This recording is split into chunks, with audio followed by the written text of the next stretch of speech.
الرجیم بسم اللہ الرحمن الرحیم مثلهم كمثل الذي استوقد نارا فلما أضاءت ما حوله ذهب الله بنورهم وتركهم في ظلمات لا يبصرون۔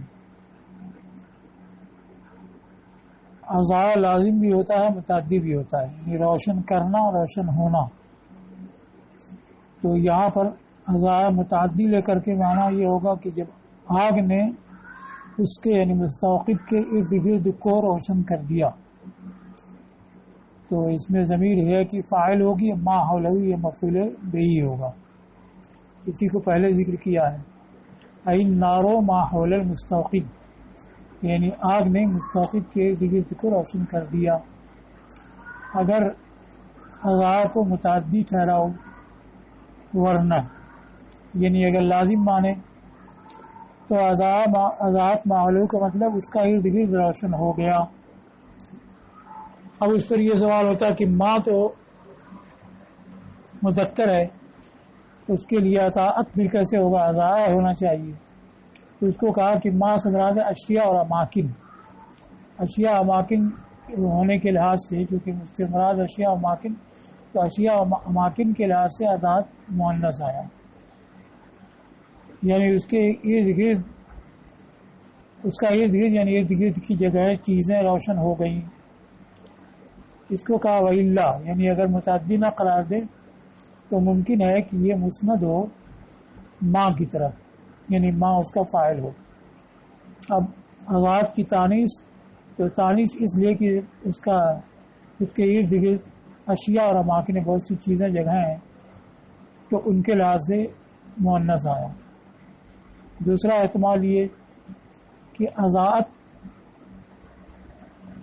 کا فاعل ہے ہو، ضمیر نار کی طرف مسند ہو، تو آگ روشن ہو گئی، ما حولہ یعنی اس کے ارد گرد میں، تب یہ مفعول فی ہو جائے گا کہ جب آگ اس کے ارد گرد کی جگہوں میں روشن ہو گئی۔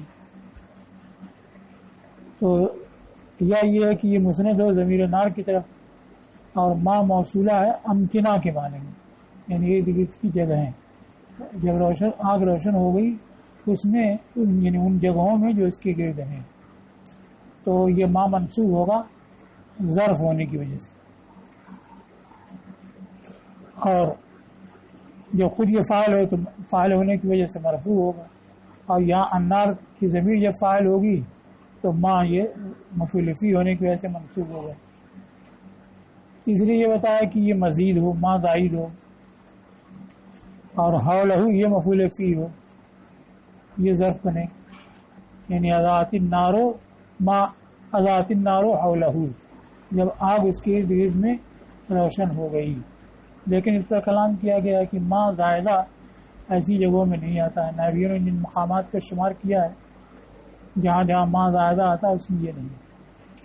اب حول کو بتایا کہ حول کی ترکیب دوران کے لیے، یعنی چکر لگانے، گشت کرنے کے لیے، گھومنے کے لیے، اسی لیے سال کو حول کہا جاتا ہے۔ حال علیہ الحول، لہر نوی ہے دور ہو، اس لیے کہ وہ چکر لگاتا رہتا ہے۔ ذهب اللہ بنورہم، یہ لما کا جواب ہے۔ جب آگ نے اس کے ارد گرد کو روشن کر دیا تو اللہ ان کی روشنی کو لے گیا۔ اور ہم ضمیر کا مرجع وہی الذی استوقد، اور جمع ہونے کی وجہ بیان کر چکے ہیں، وجمعہ للحمل علی المعنی، اور ہم ضمیر کو جمع لانا معنی پر معمول کرنے کی وجہ سے، یا تو الذی بمعنی الذین ہے، یا جن سے مستوقد مراد ہے، یا فوج مستوقد مراد ہے، تو اس کے لحاظ سے ہم ضمیر جمع آئی۔ تو جب آگ نے مستوقد کے ارد گرد کو روشن کر دیا تو اللہ ان کی روشنی لے گیا۔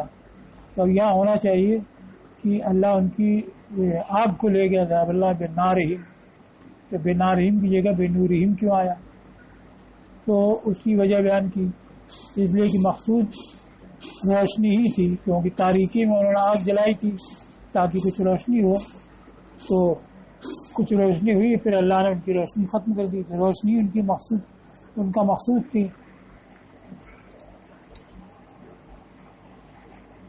اور یہ مقصود زائل ہو گیا، ختم ہو گیا، اس وجہ سے بجائے نار کے نور فرمایا، اور بنارہم نے فرمایا اس لیے کہ نور ہی اس آگ کے جلانے سے ان کا مقصود تھا۔ تو ایک تو یہ ہے، اور دوسرے یہ کہ بے نورہم کی ضمیر کا مرجع الذی استوقد نہ ہو، بلکہ یہ جملہ مستانفہ ہو استئناف بیانی، کہ جب یہ فرمایا گیا کہ منافقین کی مثل اس کی طرح ہے جس نے کہ آگ جلائی، تو یہ سوال ہوا کہ دونوں میں وجہ شبہ کیا ہے، کہ آگ جلانے والے نے آگ جلائی، پھر اس کی آگ بجھ گئی، روشنی ختم ہو گئی، اور منافقین نے کلمہ ایمان کا اظہار کیا، اس کا کچھ فائدہ اٹھایا، پھر اللہ نے سب برباد کر دیا۔ تو دونوں میں یہ وجہ شبہ کا ہے۔ تو وجہ شبہ کا بیان ہے کہ اللہ نے ان منافقین کی روشنی ختم کر دی اور تاریکیوں میں کر چھوڑا، یعنی ایمان کا اظہار کرنے سے جو کچھ ان کو فائدہ حاصل ہوا تھا وہ سب برباد کر دیا۔ تو اس لحاظ سے جملہ مستانفہ ہو، اس سے جواب دیا گیا اس سائل کے اعتراض کا جو یہ کہے کہ ان منافقین کا کیا حال ہے، کہ ان کے حال کی تشبیہ مستوقد کے حال، اس مستوقد کے حال سے ہوئی جس کی آگ بجھ گئی ہو، یا یہ کہ جملہ تمثیل سے بدل ہے بطور بیان۔ تو جملہ تمثیل ہوا مثلہم کمثل الذی استوقد نارا، اب اس کے وہ وجہ شبہ کیا ہے یہ واضح نہیں ہے، تو اس کو واضح کرنے کے لیے یہ جملہ آیا ذهب اللہ بنورہم، تاکہ اس سے یہ معلوم ہو جائے کہ تشبیہ کس لحاظ سے دی گئی ہے۔ تو یہ جملہ تمثیل سے بدل ہے بطور بیان، اور ان دونوں وجہوں میں یا بدل مانے یا مستانفہ مانے، دونوں وجہوں میں یہ ہم کی ضمیر منافقین کے لیے ہوگی۔ یہ تو ہو گیا، لیکن لما آزاد کا جواب چاہیے کہ جب آگ نے ان کے ارد گرد کو روشن کر دیا تب کیا ہوا؟ تو کہا کہ یہ جواب محذوف ہے، کیونکہ باقی کلام سے سمجھ میں آ جاتا ہے، یعنی خمدت نارہم یا طفیت نارہم، جب آگ نے ان کے ارد گرد کو روشن کر دیا تو ان کی آگ بجھ گئی، تو طفیت نارہم یہ جواب اس کا مقدر ہوگا۔ اور کبھی کبھی لما کا جواب محذوف بھی ہوتا ہے، اور جواب محذوف ہے جیسا کہ باری تعالیٰ کے ارشاد فلما ذهبوا به میں سورہ یوسف میں جو آیا کہ فلما ذهبوا به اجمعوا ان يجعلوه في غیابۃ الجب واوحینا الیہم، تو اجمعوا یہ بھی عطف ہے، واوحینا یہ بھی عطف ہے، لما کا جواب نہیں ہے۔ پھر وجاؤوا اباہم عشاء یبکون، عشاء یبکون یہ بھی معطوف ہے، لما ذهبوا کا جواب محذوف ہے، یعنی فعلوا ما فعلوا، جب لے کر کے یوسف کو گئے تو کیا جو کیا، جواب وہاں مقدر ہے۔ تو اسی طریقہ سے لما آزاد ماحول کا جواب مقدر ہے، طفیت نارہم۔ یہ اختصار کے لیے کی وجہ سے اور التباس سے بےخوفی کی وجہ سے یہاں تک ہو گیا۔ اب یہ ہے کہ آگ جب ان کی مستوقد نے آگ جلائی تو آگ بجھ گئی، روشنی ختم ہو گئی، تو ظاہر ہے کوئی آندھی آئی ہوگی یا کوئی سبب پیدا ہوا ہوگا، اس کی وجہ سے آگ بجھی اور روشنی جاتی رہی، تو اس کی اسناد اللہ کی طرف کیوں کی گئی؟ ذهب اللہ بنورہم، اللہ نے ان کی روشنی ختم کر دی، یہ کیوں آیا؟ تو اس کو بیان کیا کہ کائنات میں جو کچھ ہوتا ہے اللہ ہی کی طرف سے ہوتا ہے، لہذا اس کی اسناد اللہ کی طرف کی گئی۔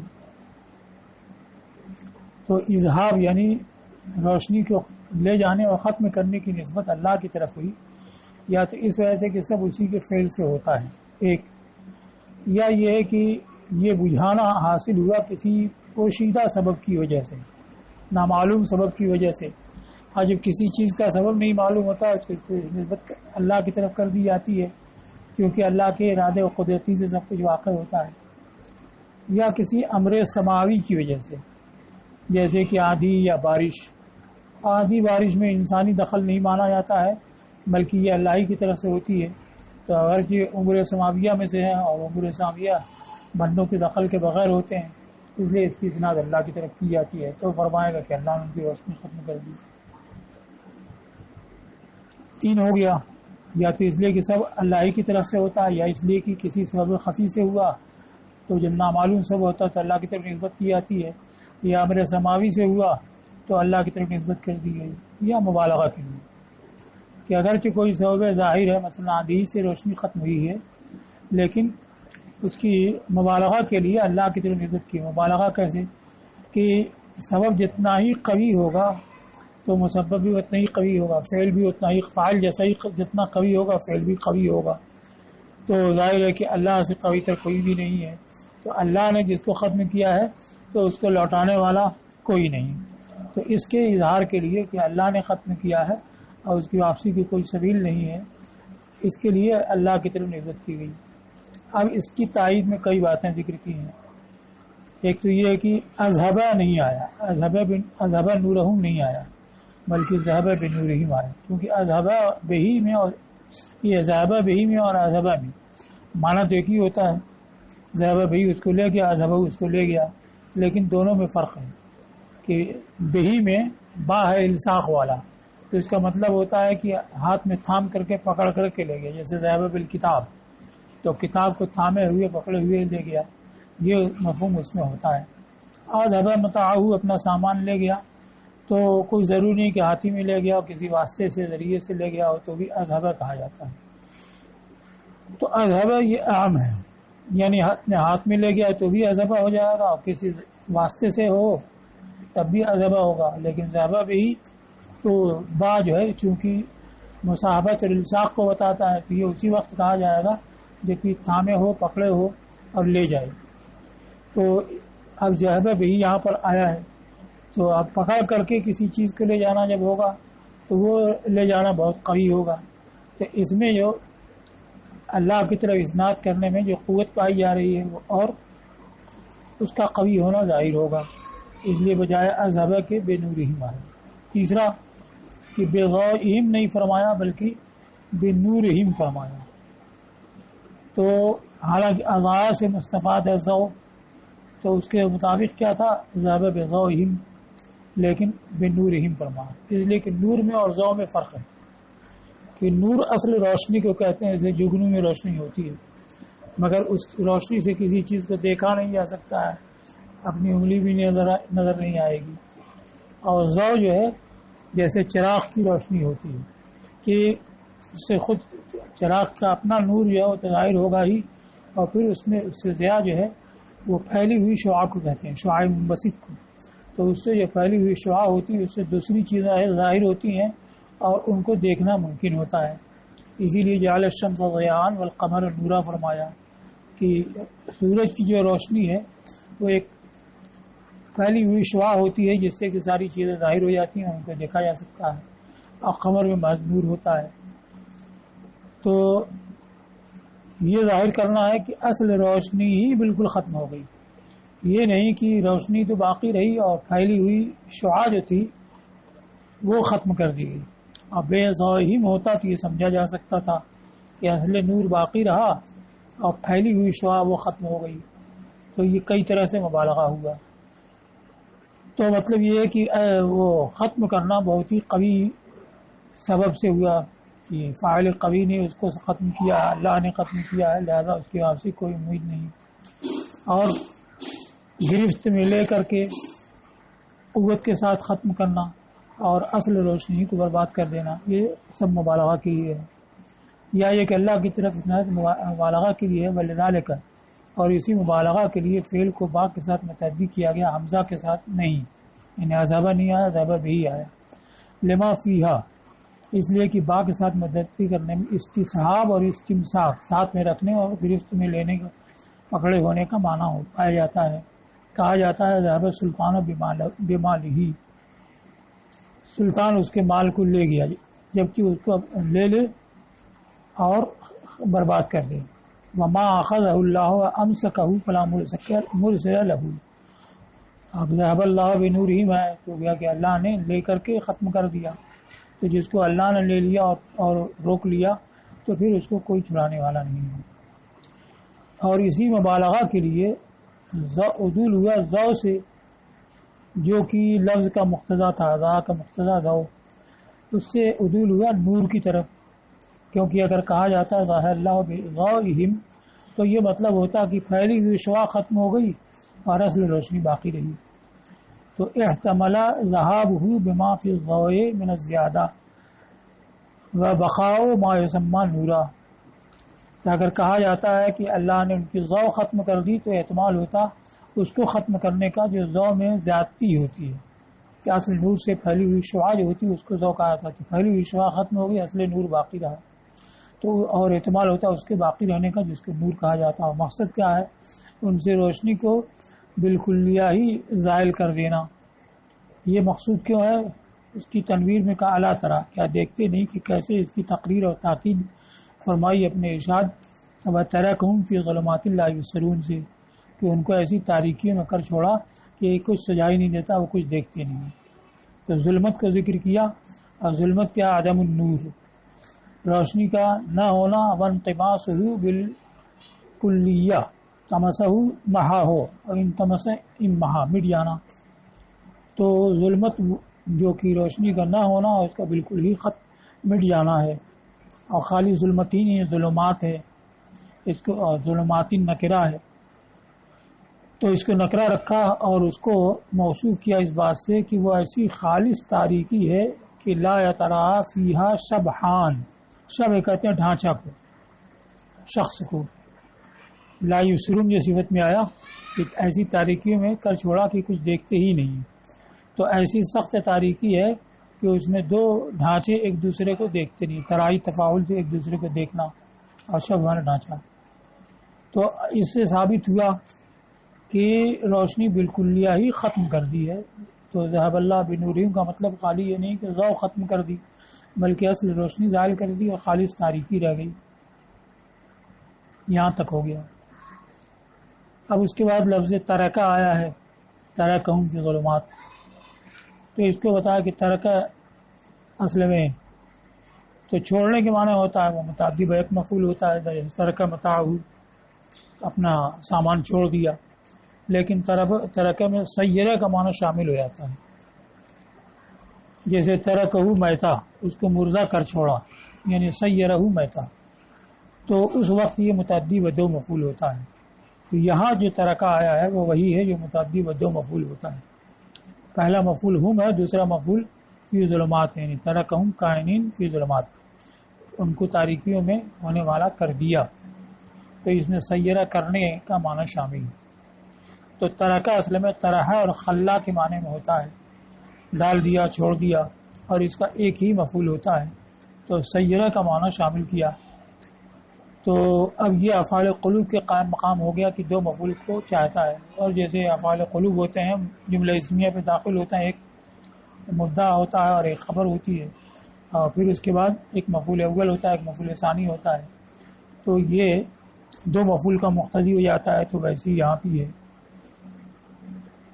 تو یہ افعال قلوب کے قائم مقام ہو گیا، دو مفعول کو چاہنے کا مقتضی ہو گیا، جیسے یہاں پر ہے ہم اور فی ظلمات، وترکہم فی ظلمات۔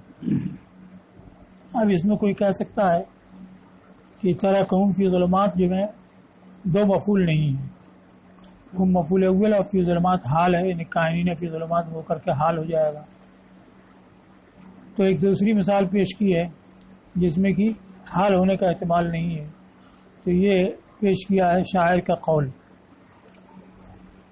فَتَرَكْتُهُ جَزْرَ السِّبَاعِ يَنُشْنَهُ، اس سے پہلے والا شعر فَشَقَّقْتُ بِالرُّمْحِ الطَّوِيلِ بَنَانَهُ لَيْسَ الْكَرِيمُ عَلَى الْقَنَا بِمُحَرَّمِ، یعنی کسی اپنے حریف کو اس نے اس پر نیزہ چلایا تو شکر شکمن الجھا دینا، تو میں نے لمبے نیزے کو اس کے انگلی کے پوروں میں الجھا دیا، اور کوئی معزز شخص یہ نیزے کی انیز پر حرام نہیں ہے، یعنی نیزے کا شکار وہ بھی ہوتا ہے، تو جب نیزہ کو اس کی انگلی میں الجھا دیا تو نتیجہ کیا ہوا کہ وہ ہلاک ہو گیا۔ اب ہلاک ہونے کے بعد لاش پڑی ہوئی ہے، لاش پڑی ہوگی، درندے کھائیں گے، اس کے لیے کہا فَتَرَكْتُهُ جَزْرَ السِّبَاعِ، جزر تو قطع کے معنی میں ہوتا ہے، تو پرندے جو کہ اس کو کاٹ کاٹ کے کھا رہے ہیں اس لیے جزر کہا ہے، یعنی اس کو پرندوں کی خوراک کر چھوڑا۔ ینشنہو جو اس کو نوچ رہے ہیں، نوچ کہتے ہیں اگلے دانتوں سے چبانا۔ یخضمن حسن بنانہ والمعاصم، اس کو پرندوں کی خوراک کر چھوڑا جو اس کو نوچ رہے ہیں، اور اس کی انگلیوں کا حسن اور کلائی کا حسن یہ چبا رہے ہیں۔ تو ترکتہ جزر السباع میں یہ ہو مفعول اول ہے، جو ضرورت سے بعد یہ مفعول ثانی ہے، یہاں حال نہیں بنے گا کیونکہ حال جو ہے عموماً صفت کا صیغہ ہوتا ہے، یہ صفت کا صیغہ نہیں ہے۔ جزر معنی مجزور یعنی مطعوم کے معنی میں۔ تو یہ ترکہ وہی ہے جو متعدی بدوف و مفعول ہوتا ہے، تاریکی میں کر چھوڑا، جیسے ترکتو جزر سبا میں کہ اس کی پرندوں کی خوراک کر چھوڑا، بنا دیا جو اس کو نوچ رہے ہیں۔ اب لفظ ظلمت آیا تو اس کو کہا کہ لفظ ظلمت یہ ماخوذ ہے ان کے قول ما ظلمک ان تفعل کذا سے، یعنی ما منعک ان تفعل کذا، تو ظلم معنی منع ہوا، کس چیز نے ایسا کرنے سے تم کو روکا، تو اب اصلی معنی ہوا روکنا، ظلمت معنی تاریکی، دونوں مناسبت کیا ہے؟ تو اس مناسبت کو بیان کیا لأنہا تسد البصر و تمنع الرؤیا، اس لیے کہ یہ نگاہ کو روک دیتی ہے اور دیکھنے سے مانع ہوتی ہے، تو منع کا معنی پایا گیا۔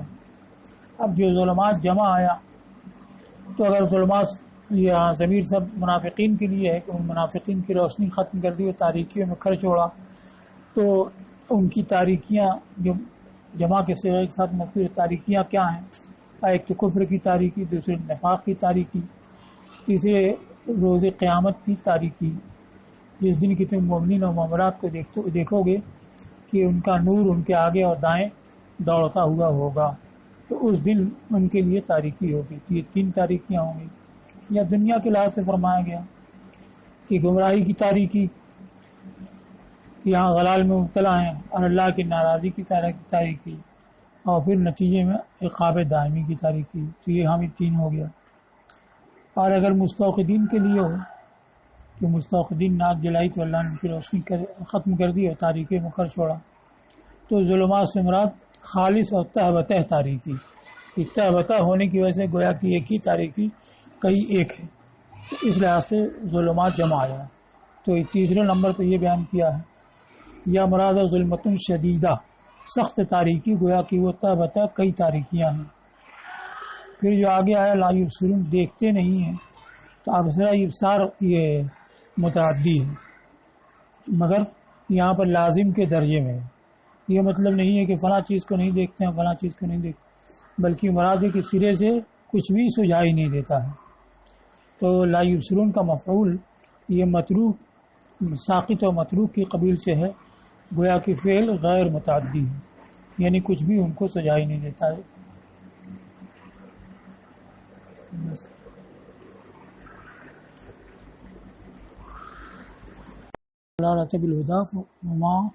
فما ربحت تجارتهم وما كانوا مهتدين، کہ وہی ہیں جنہوں نے گمراہی کو ہدایت کے بدلے خریدا، تو ان کی تجارت نفع نہ لائی اور وہ تجارت کی راہ پر نہیں تھی۔ تو اس بنیاد پر کہ مثلہم کے ضمیر الذین اشتروا ضلالہ کی طرف رجوع، کہ وہی لوگ ہیں یعنی منافقین وہ ہیں جنہوں نے گمراہی کو ہدایت کے بدلے خریدا، تو اس میں ایک عام معنی پیدا ہو جائے گا کہ سب پر صادق آئے گا، جس نے بھی گمراہی کے ہدایت کے بدلے گمراہی کو خریدا، سب پر مثل صادق آئے گی۔ اچھا، پھر ہدایت کے کئی درجات بیان کیے ہیں۔ ایک تو وہ جو قواعد نظری اور عملی کے فیضان سے حاصل ہوتی ہے، دوسری وہ جو انفس اور آفاق میں دلائل قائم کرنے سے ہوتی ہے، تیسری وہ جو کتابوں اور رسولوں کے ذریعے ہدایت ہوتی ہے، اور چوتھا درجہ ہدایت وہ جو وحی الہام یا منام کے ذریعے اسرار اور حقائق کا انکشاف ہوتا ہے۔ تو اس کے لحاظ سے بھی اس کے کئی معنی ہوں گے، یعنی پہلا درجہ کسی کو ہدایت کا فطرت سے سلیمہ والا حاصل تھا، اس کو ضائع کر دیا اور اس کی جگہ گمراہی کو لے لیا، یا کتابوں رسولوں کے ذریعے ہدایت حاصل ہو چکی تھی، اسلام لا چکا پھر مرتد ہو گیا، کمشتر مسلم و استنصرہ جو گزرا۔ اور اسی طریقہ سے وہ جو سلوک کی راہ میں چلے اور ابتدائی نور ان کے اوپر چمکا اور دعویٰ کر دیا کہ میں تو آخری تک پہنچ گیا، بایزید بستامی ہو گیا، تو اس کا بھی وہی حال ہے کہ پھر وہ حیرت اور سرگردانی میں رہ جاتا ہے۔ تو اس کو بیان کیا والآیت مثل ضربہ اللہ، یہ آیت مثل ہے جو اللہ نے بیان کی ہے اس کے لیے جس کو ایک نوع ہدایت عطا فرمائی، ضرب من الہدا، ہدایت کی کوئی نوع عطا فرمائی، پھر اس کو اس نے ضائع کر دیا اور اس کے ذریعے دائمی آسائش تک نہ پہنچا، پھر وہ حیرت حسرت میں پڑا رہ گیا۔ اس مسئلے کو بیان کیا تقریراً و توضیحاً، اس کو ثابت اور واضح کرنے کے لیے جس کو پہلی آیت مشتمل ہے، اولئک الذین اشتروا الضلالۃ، اور اس عموم کے تحت یہ منافقین بھی داخل ہیں کہ جو بھی ایسے ہیں جنہوں کو ایک نوع ہدایت حاصل ہوئی اور اس کو ضائع کر دیا، تو ایسے یہ منافقین بھی ہیں۔ تو معنی تو عام کا ہوگا کہ جو بھی ایسے ہیں جن کو ایک نوع ہدایت حاصل ہوئی اور ضائع کر دیا، پھر حیرت و حسرت میں پڑے رہ گئے، اور اس کے مصداق یہ منافقین بھی، انہی کے بارے میں مسئلہ آئی ہے۔ فَإِنَّهُمْ أَذَاعُوا مَا نَطَقَتْ بِهِ أَلْسِنَتُهُمْ مِنَ الْحَقِّ، کہ انہوں نے اس حق کو ضائع کر دیا جس کے ساتھ ان کی زبانیں گویا ہوں، کفر کو باطن میں رکھ کر کے اور ظاہر بھی کر کے، جس وقت کی اپنے شیطانوں کے ساتھ تنہائی بھی ملے۔ تو ایک نوع وہ تھی جو زبان سے انہوں نے جس کا اظہار کیا، اور پھر باطن میں کفر رکھنے کی وجہ سے وہ سب برباد ہو گیا۔ دوسری کہا ومن آثر الضلالہ، اور مثال اس کی یہ مثل اس کے لیے بھی ہے جس نے کی گمراہی کو ترجیح دی اس ہدایت پر جو اس کے لیے فطرت کے سبب رکھی گئی تھی، یعنی فطرت سلیمہ والی ہدایت حاصل تھی اور پھر گمراہی کو ترجیح دی، یا ارتد عن دین ہی بعد ما آمن، یعنی واقعتاً اسلام میں داخل ہو گیا پھر مرتد ہو گیا معاذ اللہ، یا اپنے دین سے پھر گیا ایمان لانے کے بعد، اب اس کے بعد وہ سلوک کی راہ میں جو ہوتا ہے، یعنی اسرار و حقائق جو منکشف ہوتے ہیں وحی الہام یا منام کے ذریعے، تو اس میں بھی ہوتا ہے کہ ابتدائی حالت کسی کے اوپر روشن ہوئی اور اس نے دعویٰ کر دیا اکابر کی حالت کا، تو اس کے لیے کہا کہ ومن صح له احوال الارادہ فادعا احوال المحبہ، اور وہ جس کے لیے کہ ارادت کے احوال راست ہوئے تو اس نے محبت کے احوال کا دعویٰ کر دیا، تو اللہ تعالی نے اس سے ختم کر دیا وہ جو اس کے اوپر نور ارادت چمکا تھا۔ تو احوال الارادہ کا ہے، ارادہ کیا ہے؟ الاجابۃ لدوائی الحقیقہ، حقیقت کے دوائی پر کی اجابت، یعنی جب داعی حق پکارے تو اس پر حاضر ہو جائے۔ اب دوائی حقیقت کیا ہے؟ ما یصنع فی سر العبد من الخواطر الحقانیہ الباعثہ فی الطلب الجاذبہ للحق، بندے کے دل میں جو ربانی خیالات رونما ہوتے ہیں جو طلب کا باعث ہوتے ہیں، حق کی طرف کشش کا سبب ہوتے ہیں، وہی دوائی حقیقت ہے۔ اب ان کی اجابت کا مطلب کیا ہے؟ الانقیاد لها طوعا، یعنی خوش دلی سے ان کے تابع ہو جانا۔ اب اس کے لیے کہا احوال الارادہ، پھر ارادت کے احوال، تو ارادت ہوگا الاجابۃ لدوائی الحقیقہ، اور اجابت کا مطلب یعنی ان کے تابع دار ہو جانا، اور پھر اس کے احوال کیا ہیں جو سالک پر اس راہ کے درمیان وارد ہوتے ہیں، وہی احوال ہے۔ اب اس کے مقابلے میں محبت کہاں ہے؟ تو محبت کیا ہے؟ تعلق القلب بالمحبوب وحدہ وعدم الالتفات للغیر، قلب کا صرف محبوب سے متعلق ہونا اور دوسرے کی طرف بالکل التفات نہ ہونا۔ اس کی ابتدا کیا ہے؟ عبادات سے لذت کا حاصل ہونا، اور انتہا ذات کی محبت صرف ذات کے لیے ہو، اس طرح سے کہ فنا ہو جائے رسم ذات میں، رسم حدوث کی رسم ذات میں فنا ہو جائے، تو یہ اس کی انتہا ہوتی ہے فنائیت۔ اور اس کے احوال کیا ہوتے ہیں؟ جو خاص رب کی عطائیں ہوتی ہیں۔ یہاں پر امام ابوالحسین وراق نے کہا ہے کہ یہ مسئلہ اس شخص کے لیے جس کے لیے ارادت کے احوال درست ہوئے تو اس نے جھوٹے دعوے کر کے ڈینگ مار کر کے اس کو برباد کر دیا، اور اگر جھوٹے دعوے نہیں کرتا تو وہ احوال اس کے درست ہوتے اور آہستہ آہستہ وہ سلوک کی راہ طے کرتا۔ تو ابتدائی تابش کسی کے اوپر ہوئی اور اس نے انتہائی حال کا دعویٰ کر دیا تو اس سے بھی وہ روشنی ختم ہو جاتی ہے، پھر آگے کی منزلیں کیسے طے کرے اس کو کچھ سمجھ میں نہیں آتا، حیرت اور حسرت میں پڑا رہ جاتا ہے۔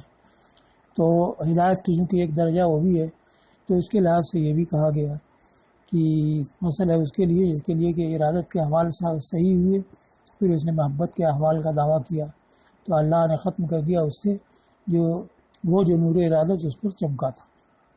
یہ اس وقت ہے جبکہ تشبیہ مرکب بمرکب ہو، جس کو تمثیل کہتے ہیں، کہ ایک طرف بھی چند امور سے مل کر کے ایک مجموعہ بنتا ہو، دوسری طرف بھی چند امور سے مل کر کے ایک مجموعہ بنتا ہو، اور پہلے سے ایک حالت منتزع ہوتی ہے، دوسرے سے بھی ایک حالت منتزع ہوتی ہے، تو ایک حالت کی دوسری حالت سے تشبیہ دی ہے، تو یہ تشبیہ مرکب ہوتی ہے. تو اب ادھر جیسے مستوقدین کے انہوں نے آگ جلائی، یہ ایک حالت ہوئی، اس سے کچھ روشنی حاصل کی، دوسری حالت ہوئی، پھر اس کے بعد روشنی ختم ہو گئی، تاریکی میں، حسرت میں اور حیرت میں پڑے رہ گئے، یہ تیسری حالت ہوئی.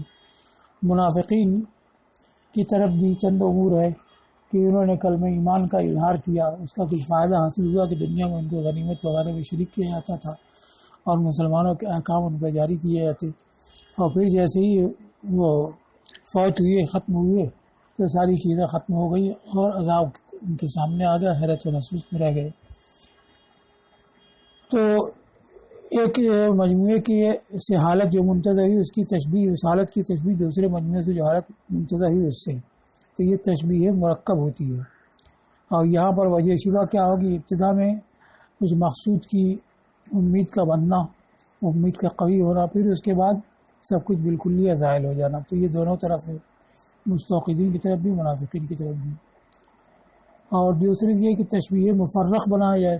تشبیہ مفرق میں یہ ہوتا ہے کہ الگ الگ مشبہ بھی ہوتے ہیں. تو اس کی لکھا اور مثلا ایمان ہے، تو ایمان مشبہ اور نار مشبہ بھی، یا مثل ہے ان کے ایمان کی اس لحاظ سے کہ وہ ایمان ان کے اوپر یعود علیہم بحقن الدماء و سلامتی لمحہ حقنا یقن حبس البول او الدم. تو یہاں حقن الدماء ہے، مثل ان کے ایمان کی اس لحاظ سے کہ ان کے اوپر خون کا بچاؤ اور مال کی اور اولاد کی سلامتی اور غنیمت میں اور احکام میں مسلمانوں کی شرکت لاتا ہے. تو یہ اس کا فائدہ ہوتا ہے ایمان کے اظہار کا. تو اس ایمان کی تشبیہ ہے اس لحاظ سے کہ اس میں کچھ فوائد ہیں، اس نار سے جو روشنی حاصل کرنے کے لیے جلائی گئی، تو اس آگ سے بھی ان کو کچھ فائدہ ہوا، کچھ روشنی ملی. پھر اس کے بعد وَلِذَهَابِ أَثَرِهِ وَانْتِمَاسِ نُورِهِ بِإِحْلَاقِهِمْ وَإِفْشَاءِ حَالِهِمْ بِإِطْفَاءِ اللَّهِ.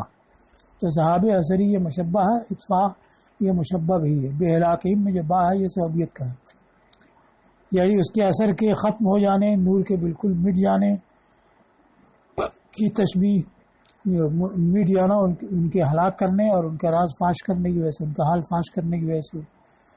اس کی تشبیہ ہے اللہ تعالیٰ کے اس روشنی کو بجھا دینے، اس آگ کو بجھا دینے اور اس کی روشنی کو ختم کر دینے سے، کہ وہاں جس طریقے سے ہوا کہ کچھ فائدہ حاصل ہوا، روشنی ملی اور پھر اس کے بعد سب ختم کر دی گئی تو حیرت و حسرت میں رہ گئے. اسی طرح منافقین نے دنیا میں کلمہ ایمان کا اظہار کیا تو کچھ فائدہ حاصل ہوا، پھر جیسے ہی آگ بند ہوئی سب ختم ہو گیا.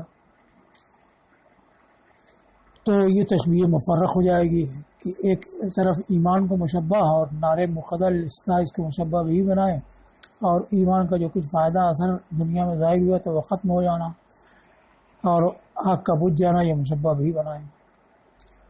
صم بکم عمی فہم لا یرجعون. وہ بہرے گونگے اندھے ہیں تو وہ پلٹنے والے نہیں ہیں. اب ان کو بہرا گونگا اندھا کیسے کہا گیا؟ تو اس کو بیان کیا کہ اللہ تعالیٰ نے یہ اعضاء ان کو عطا فرمائے تھے کہ حق میں ان کو استعمال کریں، یعنی کان کو دیا اس لیے کہ حق کو سنیں، زبان دی کہ حق بولے، اور آنکھیں دی کہ حق کی نشانیوں میں نظر کریں، لیکن ان سب میں انہوں نے استعمال نہیں کیا. تو گویا کہ وہ ان اعضاء سے اور ان قوا سے عاری ہے، خالی ہے، تو گویا کہ بہرے گونگے اندھے ہیں. تو اس وجہ سے ان کے لیے فرمایا گیا سنن بکم عمی. لما صدو مسامع، مسمع کی جمع ہے مسمع سننے کا آلہ یعنی کان. عن الاساخت لقصاخ الیہ مانا صحا الیہ، توجہ سے سننا. تو جب انہوں نے حق کی طرف کان لگانے سے اپنے کانوں کو بند کیا، حق کی طرف توجہ دینے سے اپنے کانوں کو بند کر لیا، وابا ان ينطقوا به السنتهم، تو کان بند کرنے کی وجہ سے بہرے کہلائے اور زبان بند کر لینے کی وجہ سے گونگے کہلائے، اور اس بات سے انکار کیا کہ اپنی زبانوں کو اس حق کے ساتھ گویا کریں. اور عمین جو کہا ہے جس کے لحاظ سے کہا ہے تبصر الآیات، اور انکار کیا اس بات سے کہ نشانیوں کو اپنی آنکھوں سے دیکھے. جو علو لما کا جواب کہ جب اپنے اعضاء اور قوا کو اس حالت میں کر لیا تو گویا وہ ایسے ٹھہرائے گئے گویا کہ ان کے حواس آفت زدہ ہیں. ایفت مشاعرہم، تو یہ بولنے سننے کی جو حواس تھی یہ سب آفت زدہ ہو گئے. وانتفت قواہم، اور ان کی قوا ختم ہو گئے ہیں.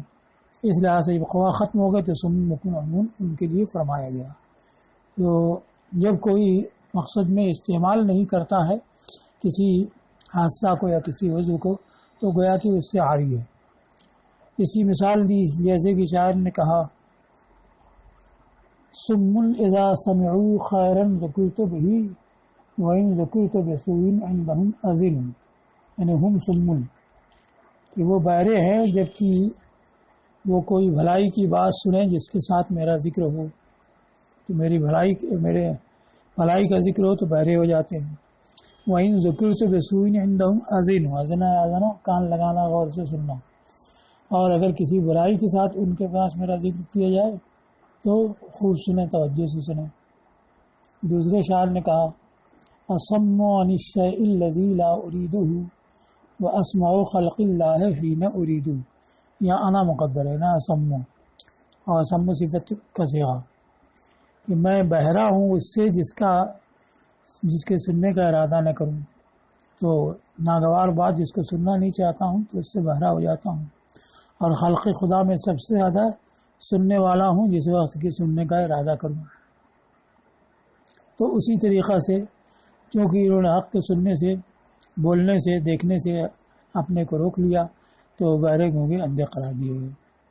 اب یہ کہا ہے کہ یہ استعارہ نہیں ہے بلکہ تشبیہ ہے. کیونکہ استعارہ یہ ہوتا ہے کہ دو مشبہ بھی جب بھی مذکور ہوں گے تو تشبیہ ہوگی. یہ دونوں رکن موجود ہیں، چاہے ادات تشبیہ اور وجہ شبہ وغیرہ سب حذف ہوں، لیکن مشبہ ہی موجود ہیں تو تشبیہ ہوگی، استعارہ نہیں ہوگا. استعارہ کب ہوگا؟ جبکہ مشبہ کو حذف کر کے مشبہ بھی کو اس کی جگہ رکھ دیا جائے تو استعارہ تصریحیہ ہو جائے گا، یا مشبہ بھی کو حذف کر کے اس کا لازم ذکر کیا جائے تو استعارہ مکنیہ ہوگا. اب یہاں چونکہ مراد ہے ہم سمن مکمل، تو ہم جو مقدر ہے وہ ملفوظ کے درجے میں ہے، تو ہم مشبہ ہو گیا، سمن یا مشبہ بھی ہو گیا. تو تشبیہ کے دونوں رکن موجود ہیں، لہذا یہ تشبیہ ہے، استعارہ نہیں. اس کو کہا ہے کہ ان صفات کا ان کے اوپر اطلاق تمثیل یعنی تشبیہ کے طور پر، تشبیہ بلیغ کے طور پر، استعارہ کے طور پر نہیں.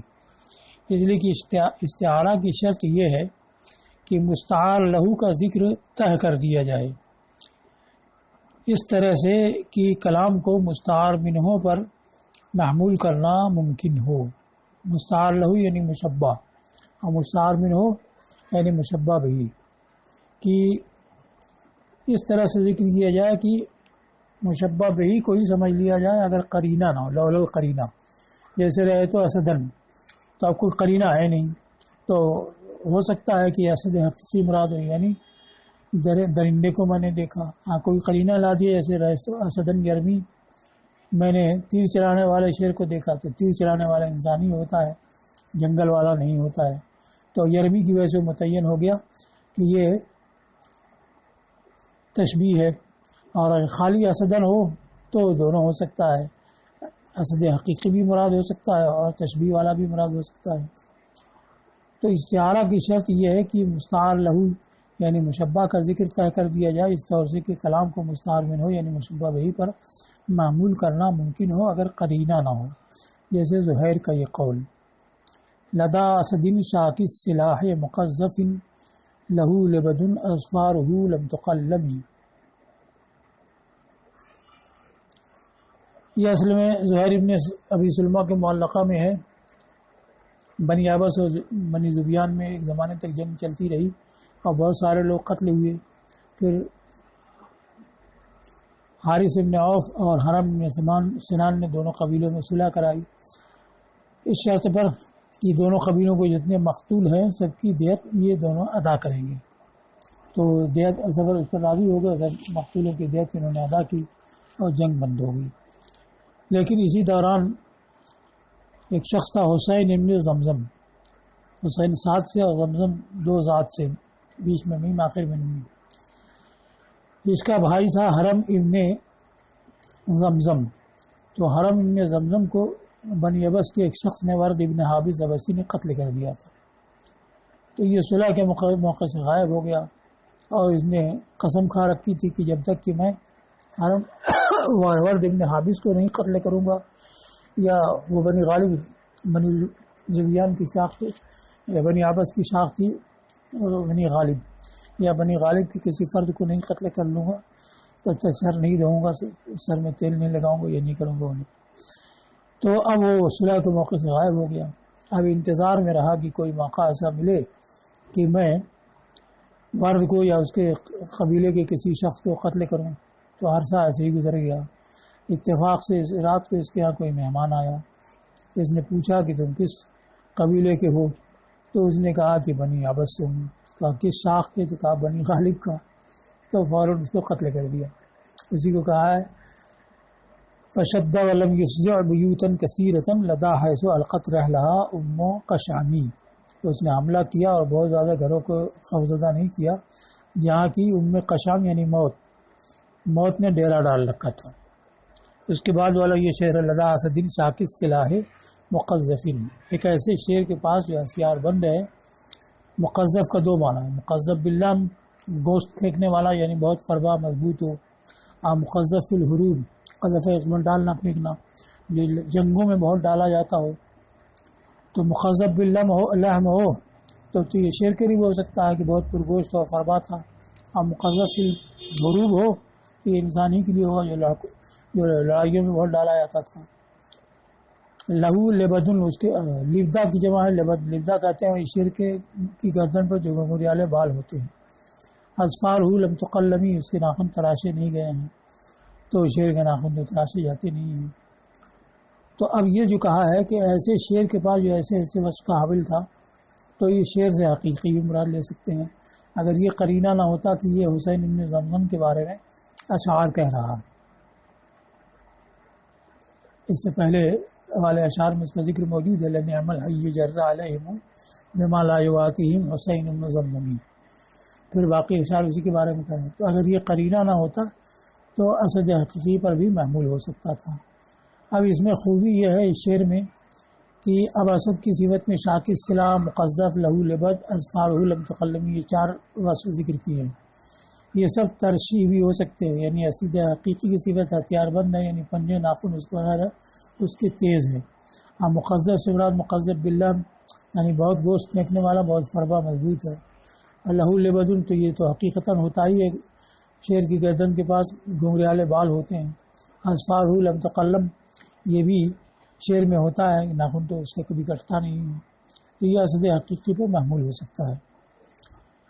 تو یہ سب ترشیح ہو جائے گی، اور اس کو تجرید بھی بنا سکتے ہیں، یعنی سب کو انسان حسین ابن زمزم کی صفت بنا لے کہ وہ ہتھیار بند تھا، مقذف فی الحروب تھا، لڑائیوں بہت ڈالا جانے والا تھا، اس کے گھنگریالے بال تھے، کیونکہ جب اس نے خوشبو نہ لگانے، سر نہ دھونے وغیرہ کی قسم کھا رکھی تھی، تو بال بڑے بڑے ہو جائیں گے اور ناخن بھی تراشے نہیں گئے ہوں گے، تو یہ سب تجرید یعنی انسان کی صفت میں ہو جائیں گے، اور کچھ ترشیح ہو اور کچھ تجرید ہو، یہ بھی ہو سکتا ہے۔ مثلا شاکی صلاح سے مراد انسان جو ہتھیار بند ہے، اور مقذف سے مراد مقذف فی الحروب لے، اور لہو لبد اور اظفار لم تقلم یہ شیر کے وصف میں لیں کہ شیر ہے جو گھنگریالے بال والا ہے، ناخن تراشے نہیں گئے ہیں، تو کچھ تجرید اور کچھ ترشیح یہ دونوں ہو سکتا ہے۔ تو اس کو کہا ہے کہ استعارہ کی شرط یہ ہے کہ مستعار لہو کا ذکر طے کر دیا جائے، اس طور سے کہ کلام کو مستعار منہ پر محمول کرنا ممکن ہو اگر قرینہ نہ ہو۔ تو تشبیہ میں یہ ہوتا ہے، اس طور سے ذکر کرتے ہیں کہ معلوم نہ ہو کہ تشبیہ ہے، بلکہ یہ ظاہر ہو کہ حقیقی مشبہ بھی مراد لے رہے ہیں۔ اس کو کہا من ثم تر المفلقین السحرہ، افلق عطا بالفلق، الفلق هو الامر العجیب۔ اسی طرح سے حیرت انگیز سحر تراز، ساحر کی جمع سحرہ، ادیبوں کو دیکھو گے کہ وہ تشبیہ کے وہم سے پہلو تہی کرتے ہیں، یضربون صفحا عن تمام التشبیہ، جیسے ابو تمام نے یزید ابن خالد شیبانی کے مرثیے میں یہ کہا وَيَسْعَدُ حَتَّى يَظُنُّ الْجَهُولُ بِأَنَّ لَهُ حَاجَةً فِي السَّمَاءِ، اس میں اس کی ترقی بیان کی ہے کہ وہ بلندیوں تک چڑھتا گیا، بلند ہوتا گیا، تو ظاہر ہے کہ یہ تشبیہ کے طور پر ہے، لیکن ایسا ظاہر کیا کہ حقیقتاً وہ آسمان کی طرف بلند ہوتا گیا۔ فما زال یفرع تلک العلا مع النجم مرتدیا بالعماء، کہ وہ برابر ان بلندیوں پر چڑھتا گیا ستاروں کے ساتھ، اور عما یعنی باریک بادل کی چادر پہنے ہوئے، اور وہ چڑھتا گیا یہاں تک کہ جہول، جاہل نہیں کا جہول کا یعنی بہت نادان شخص یہ گمان کرنے لگا کہ اس کو آسمان میں کوئی کام ہے۔ یعنی جو عقل مند شخص ہے وہ تو سمجھتا ہے کہ وہ آسمان میں اس کو کوئی کام نہیں، کیونکہ وہ بے نیاز ہے ساری چیزوں سے، خود ہی اس کے پاس سب کچھ موجود ہے، لیکن وہ بلند ہوتا گیا یہاں تک کہ نادان سمجھتا ہے کہ بلندی میں اس لیے جا رہا ہے کہ وہاں اس کو کچھ کام ہے۔ تو اصل میں تو یہ تشبیہ کے طور پر کہا ہے ترقی مکان منزلت کے لیے کہ مرتبہ اس کا بڑھتا گیا، لیکن اب اس مرتبے کے بڑھنے کو جب اوپر چڑھنے بلند ہونے سے تشبیہ دی تو ایسا ظاہر کیا کہ گویا کہ حقیقتاً وہ آسمان کی طرف چڑھتا جا رہا ہے، بلند ہو جا رہا ہے۔ عباس ابن حنف نے کہا ہے الشمس مسکنها فی السماء، تو ہے الشمس یہ تشبیہ ہے، ہے مشبہ اور شمس مشبہ بھی، لیکن آگے جو کہا ہے وہ اس طرح سے کہ گویا تشبیہ حقیقی شمس حقیقی مراد لے رہا ہے۔ ہے الشمس مسکنها فی السماء فعزل فؤاد عزاء جمیلا فلن تستطیع الیہ الصعود ولن تستطیع الیہ النزول، یہ آفتاب ہے جس کا مسکن آسمان ہے، تو دل کو تسلی دے لو، اچھی طرح سے تسلی دینا کہ نہ تو تم اس کی طرف چڑھ کر کے جا سکتے ہو اور نہ وہ اتر کر کے تمہاری گود میں آ سکتا ہے۔ تو تشبیہ دی ہے، لیکن اس کے بعد جو اوصاف ذکر کیے اس سے ظاہر یہ ہوتا ہے کہ اس نے ممدوح کو شمس حقیقی قرار دیا ہے، اور یہاں پر اگرچہ اس کا ذکر یعنی مشبہ کا ذکر جو مستعار لہو طے کر دیا گیا ہے مبتدا کے حذف ہونے کی وجہ سے، لیکن محذوف جو ہے وہ ملفوظ کے درجے میں ہے، لیکن وہ منطوق کے حکم میں ہے، لہذا ہم سمن جب اس کی اصل ہوگی اور مشبہ بھی دونوں موجود ہوئے تو تشبیہ ہوگی، استعارہ نہیں ہوگا۔ اس کی نظیر عمران ابن حطان مفتی خوارج تھا، تو حجاج اس کو قتل کرنے کی فکر میں تھا، تو اس پر یہ شعر کہا اسد علی وفی الحروب نعامۃ فتحا تنفر من صفیر السافری اللہ برس الی غزالۃ فی الوغا بل کان قلبک فی جناح طائری، یعنی انت اسد علیہ کہ تم میرے اوپر شیر ہو اور لڑائیوں میں شتر مرغ ہو۔ شتر مرغ کی صفت ہوتی ہے ڈھیلے کان والا ہونا، فتحہ کے معنی مسترخیۃ الاذان، ڈھیلے کان والا جو سافر کسی بھی سیٹی دینے والے یا ہوا کی سیٹی سے بھی بھاگتا ہے۔ اب اسی کی شیخ کو کہا ہے کہ اللہ برس غزالۃ فی الوغا، غزالہ کا شوہر تھا شبیب خارجی، اس کو اس نے حجاج نے قتل کر دیا تھا، تو اس نے قسم کھا لی تھی کہ میں اس کے مقابلے میں جاؤں گی اور اس سے مقابلہ کروں گی، تو 30 سواروں کو صرف لے کے گئی بصرہ، اور بصرہ میں 30,000 سپاہی جنگجو موجود تھے، لیکن حجاج مقابلے میں نہیں آیا، تو اس نے ان کو پسپا کر دیا۔ بصرہ کی جامع مسجد میں فجر کی نماز پڑھی جس میں سورہ بقرہ کی تلاوت کی، یہ ظاہر کرنے کے لیے کہ حجاج کی مجھ کو کچھ پرواہ نہیں۔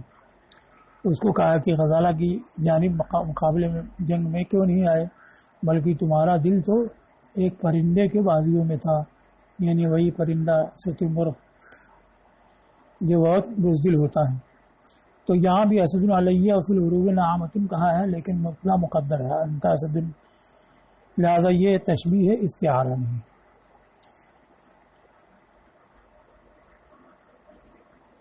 چلیں بس کریں۔